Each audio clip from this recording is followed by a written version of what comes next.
Hello दोस्तों हमारी app Vishnu economics school के स्टोर में इकोनॉमिक्स और कॉमर्स सब्जेक्ट से रिलेटेड 250 से अधिक कोर्स हैं। तो दोस्तों अगर आप यूजी में हो या पीजी में हो या आप यूपीएससी की तैयारी कर रहे हो या आपके पास यूजीसी नेट है या आप पीजीटी की तैयारी कर रहे हो या किसी और कंपटीशन की तैयारी कर रहे हो जहाँ पर इकोनॉमिक्स और कॉमर्स सब्जेक्ट है, तो आपके लिए हमारे पास कोर्स है। तो दोस्तों हमारी ऐप जरूर डाउनलोड कर लीजिएगा, विष्णु इकोनॉमिक्स स्कूल। तो दोस्तों इस वीडियो में हम बात करेंगे इष्टतम प्रशुल्क सिद्धांत की, और बच्चों हम समझेंगे कि इष्टतम प्रशुल्क का जो पूरा का पूरा कंसेप्ट है वो क्या है। तो बच्चों इस पूरे के पूरे टॉपिक पर तो देखिए 2 वीडियो बनाएंगे हम आप बच्चों को, और डिटेल में हम आप बच्चों को समझाएंगे। तो काफ़ी लंबी वीडियो होने वाली है, इसलिए 2 पार्ट में हम इस वीडियो को डिवाइड करेंगे। तो आप हमारी ऐप जरूर डाउनलोड कर लीजिएगा विष्णु इकोनॉमिक्स स्कूल, ताकि आप दोनों ही पार्टों को वहाँ पर देख सकें। इसके अलावा वहाँ पर आपको PDF नोट्स और टेस्ट सीरीज़ मिलेगी और डिफरेंट तरीके के कई सारे कोर्सेज आपको मिलेंगे जो आपकी डिफरेंट रिक्वायरमेंट के हिसाब से हैं। तो आप ऐप जरूर डाउनलोड कर लीजिएगा विष्णु इकोनॉमिक्स स्कूल, ताकि आप अपने सिस्टमेटिकल तरीके से पढ़ाई कर पाएँ। तो बच्चों देखिए बहुत ही इंपॉर्टेंट टॉपिक है ये वाला इष्टतम प्रशुल्क का, और हम समझेंगे। देखिए सबसे पहले तो वर्ड मीनिंग समझें। इष्टतम का मतलब है आदर्श। इसका मतलब ये उस स्थिति को डिनोट करता है। हम इष्टतम का मतलब बता रहे हैं, ऑप्टिमम का मतलब बता रहे हैं, जिसका मतलब है कि हमारे जो रिसोर्सेज हैं they are fully utilised. Optimum का मतलब जैसे खाना खाते खाते एक ऐसी स्थिति आ जाती है जहाँ पर कल्याण अधिकतम होता है, ऑप्टिमम लेवल आ जाता है। ठीक है, यानी कि अगर आपके मान लीजिए आपके पास जो गिवन रिसोर्सेज हैं उसमें आप अपने वेलफेयर को मैक्सिमम कर पा रहे हो, या अपनी संतुष्टि को अधिकतम कर पा रहे हो, या अपने शुद्ध लाभ को अधिकतम कर पा रहे हो, उसको बोलते हैं इष्टतम। तो यहाँ पर बच्चों इष्टतम प्रशुल्क का क्या मतलब है वो मैं आपको समझा देता हूँ। देखिए सबसे पहले तो आप समझ लीजिए कि आमतौर पर यह माना जाता है कि अगर कोई देश प्रशुल्क लगाता है तो उसकी व्यापार शर्तों में सुधार होता है। ये एक बहुत ही जनरल सी बात है, हालांकि हर परिस्थिति में ऐसा नहीं होता, लेकिन जनरली हम ये मानते हैं कि अगर कोई देश प्रशुल्क लगाता है तो उससे व्यापार की जो शर्तें हैं उसमें सुधार आता है। ठीक है, तो पहला तो आप ये समझ लीजिए। लेकिन साथ ही साथ प्रशुल्क लगाने की वजह से कल्याण में कमी आती है, यानी कि जो पब्लिक वेलफेयर है उसमें कमी आने की मिलती है। मैं आपको एक एग्जाम्पल से समझा देता हूँ। मान लीजिए कि MI का जो फ़ोन है, मान लीजिए MI का फ़ोन है जो 20,000 रुपये का आता है, मान लीजिए चीन से आ रहा है। ठीक है, MI का फ़ोन चीन से 20,000 रुपये का आता है। अब गवर्नमेंट को उस पर टैक्स लगा देती है मान लीजिए 5,000 रुपये का, तो वो टैक्स कितने का हो गया? 25,000 रुपये का हो गया। यानी कि अब हमारे जो आयात है इसमें कमी देखने को मिलेगी क्योंकि वस्तु महंगी हो गई। इससे हमारा जो व्यापार शर्त है उसमें सुधार देखने को मिलेगा। लेकिन कंज्यूमर जो पहले 20,000 में मोबाइल खरीद रहा था, अब उसी चीज़ के लिए उसको 25,000 रुपये देने पड़ेंगे। तो हो सकता है बहुत सारे लोग मोबाइल ही ना खरीदें, है ना। तो इससे क्या होगा? ओवरऑल कल्याण में कमी आएगी। यानी कि जब भी हम बात करते हैं प्रशुल्क की, तो प्रशुल्क के कारण एक देश के व्यापार शर्तों में सुधार होता है जिसको कि हम लाभ कहते हैं, परंतु व्यापार की जो मात्रा है, ओवरऑल जो ट्रेड है वो घट जाता है, तो उसको हम एक तरीके की लागत कहते हैं। तो जब हम लाभ और लागत का विश्लेषण करते हैं तो इष्टतम प्रशुल्क तब प्राप्त होता है जब हमारा शुद्ध लाभ अधिकतम हो। इसके लिए क्या जरूरी है कि ओवरऑल जो आर्थिक कल्याण है, यानी कि व्यापार की मात्रा घटती है ये सबको पता है, व्यापार की शर्तों में सुधार होता है ये भी पता है, लेकिन एक ऐसा हमें आदर्श इष्ट लगाना चाहिए, एक ऐसा आदर्श पॉइंट हमें ढूंढना है जहां पर कल्याण जो है वो मैक्सिमम हो।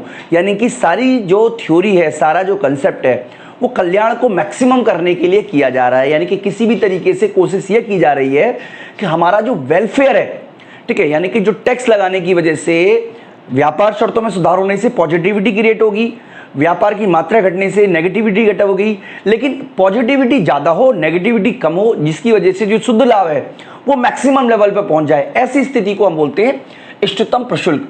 तो इष्टतम प्रशुल्क देखिए ये डेफिनेशन है। इष्टतम प्रशुल्क उस बिंदु पर निर्धारित होता है जब प्रशुल्क लागू करने वाला देश, यानी कि जो देश प्रशुल्क लगा रहा है, का व्यापार अनादिमान वक्र विदेशों के प्रस्ताव वक्र को स्पर्श करता है। तो बच्चों ये वाली जो रेड से हमने लिखा हुआ है इसी को हम आपको डायग्राम के माध्यम से डिफाइन करेंगे और पूरी तरीके से समझाने की कोशिश करेंगे कि एक देश के लिए प्रशुल्क लगाना कब फायदेमंद होता है। बच्चों मैं आपको एक कंसेप्ट है वो आपको पहले समझा देता हूँ, क्योंकि देखिए बार बार आपको ये कंसेप्ट का यूज़ करना पड़ेगा। अगर मान लीजिए ये स्लोप है, ठीक है, मैं आपको समझाने की कोशिश करता हूँ, ये स्लोप है, ठीक है, ये स्लोप जो है ये व्यापार शर्त को दिखा रहा है, व्यापार शर्त को दिखा रहा है। ठीक है, आप याद रखिएगा अगर ये स्लोप इस तरफ चला जाता है तो इसका मतलब है कि जो ए देश है उसकी व्यापार शर्त में सुधार हुआ है,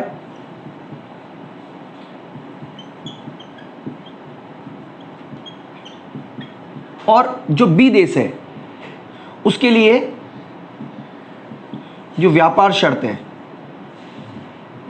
वो खराब हुई है। ये आप नोट कर लीजिए, समझ लीजिए, ठीक है। ये हमारे व्यापार शर्त है इनिशियली, ये मैं यहां लिख देता हूं, ये व्यापार शर्त है। क्योंकि स्लोप बनाता हूं मैं, बार बार स्लोप नहीं बनाऊंगा, अदरवाइज डायग्राम बहुत ही ज़्यादा क्रिटिकल सा हो जाएगा। तो एक ही बार स्लोप बना देंगे। तो बेसिकली आपको याद रखना है कि अगर ये स्लोप इस तरीके से जाता है तो ए देश के व्यापार शर्त में सुधार होता है। इसका मतलब कम वस्तुओं को निर्यात करके अधिक वस्तुओं का वो आयात कर पाएगा, ये बेसिकली इसका मतलब है। और अगर इस तरीके से चला जाता है डाउनवर्ड, तो इसका मतलब है कि जो ए की व्यापार शर्तें उसमें खराबी होती है, जबकि बी के लिए जो व्यापार शर्तें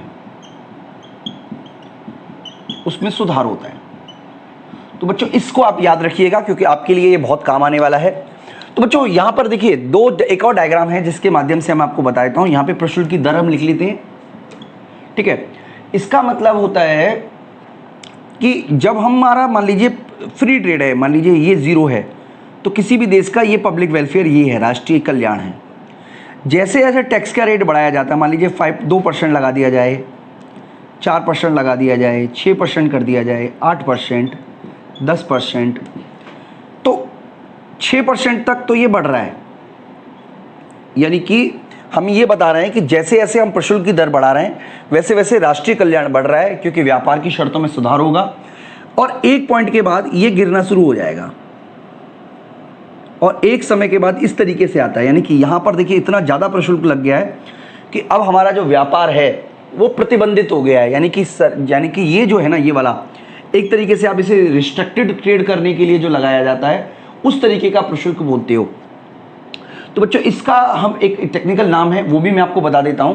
तो बच्चों इसको आप संरक्षणात्मक प्रशुल्क भी बोल सकते हो, ठीक है। यानी कि आपने बहुत ज़्यादा शुल्क लगा दिया है जिससे कि जो विदेशी है वो व्यापार कर ही ना पाए। जैसे कि हमने डायग्राम में मान लीजिए, जैसे हमने पिछली बार आपको बताया था कि डायग्राम में मान लीजिए ये अंतर्राष्ट्रीय कीमत है और ये घरेलू कीमत है, तो इतना सारा टैक्स लगा दिया है, ठीक है। तो ये बस बेसिक इसका मतलब है। तो अब बच्चों हम इसको दो कंडीशन में देखते हैं। एक तो है कि एक मान लीजिए देश जो है वो प्रशुल्क लगाता है लेकिन दूसरा देश उसका प्रतिरोध नहीं करता, उस कंडीशन में क्या असर होगा। और दूसरा डायग्राम हम बनाएंगे बच्चों जिसमें हम आपको बताएंगे कि अगर एक देश प्रतिरोध करता है तो किस तरीके से हमारा जो इष्टतम प्रशुल्क किस तरीके से निर्धारित होता है। इनके दो अलग अलग कंडीशन है। फिलहाल हम बात कर रहे हैं कि प्रतिरोध नहीं किया जाता। देखिए ये मान लीजिए बी देश का है ऑफर कर, ये बी देश का ऑफर कर्व है, यानी कि बी देश का प्रस्ताव कर्व है, प्रस्ताव वक्र है, ठीक है बच्चों। तो ये आप याद रखिएगा, ये बी देश का प्रस्ताव वक्र है। और हम ये मान लेते हैं कि हमारा जो ए देश है उसका ये प्रस्ताव वक्र है, ए देश का प्रस्ताव वक्र है।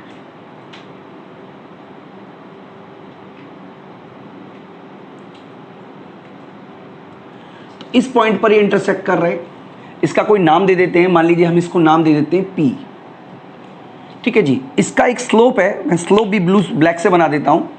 ये स्लोप है जो कि व्यापार शर्त को दिखा रहा है, ठीक है। ये व्यापार शर्त को दिखा रहा है, ये हमारा एक स्लोप है। अब मान लीजिए कि अगर ये देश अपना जो प्रशुल्क है उसमें वृद्धि करता है, यानी कि प्रशुल्क की मात्रा में वृद्धि करने की वजह से ये जो लाइन है ये मान लीजिए इस तरीके से आगे की तरफ मूव कर जाती है, यानी कि ये हमारा हो जाएगा, इसको हम बोल देते हैं A1। ये 0 है, A1 है। अब देखिए डेफिनेटली जो लाइन है ना, मैं डाल नहीं रहा हूं लेकिन अब ऊपर की तरफ चली गई, यानी कि ये क्या बता रहा है, ये बता रहा है कि व्यापार शर्त में सुधार हुआ है, व्यापार शर्त में सुधार हुआ है। लेकिन हमें व्यापार शर्त में सुधार नहीं करना, हमें तो कल्याण को अधिकतम करना है। और एक और बना देते हैं बच्चों, मान लीजिए हमने ये और बना लिया एक और इस तरीके का, ये वाला, इसको हम नाम दे देते हैं P1, इसको नाम दे देते हैं P2। ओके बच्चों, तो उससे कोई बात नहीं, ये लाइन का हमारे लिए कितना इंपॉर्टेंस नहीं है, इसलिए मैं आपके लिए ये लाइन हटा रहा हूँ, क्योंकि हाँ लाके डाल भी सकते हो इसको, कोई इतना बड़ा इशू भी नहीं है।